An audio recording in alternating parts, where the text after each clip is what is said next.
Посмотрите, пожалуйста, какой классный скрин я сделала со своего телефона. Это тонирование при помощи корректор блонда. Левый верхний угол до. Это фотография до, но это после того, как уже смывались корректор блонда. Это моя сестра на всех скринах.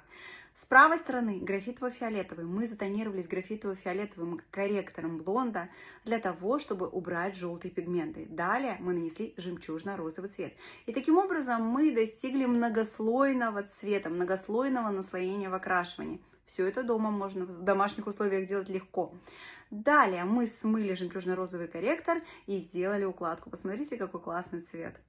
Внизу, в правом углу, вы видите цвет, который получился. Очень красивый результат при помощи двух корректоров блонда. Графитово-фиолетовый, жемчужно-розовый методом наслоения. Также можно их смешивать в домашних условиях. Больше информации в моем телеграм-канале в шапке профиля «Тонируемся корректором блонда». До встречи. Оттуда, кстати, вы можете сделать заказ.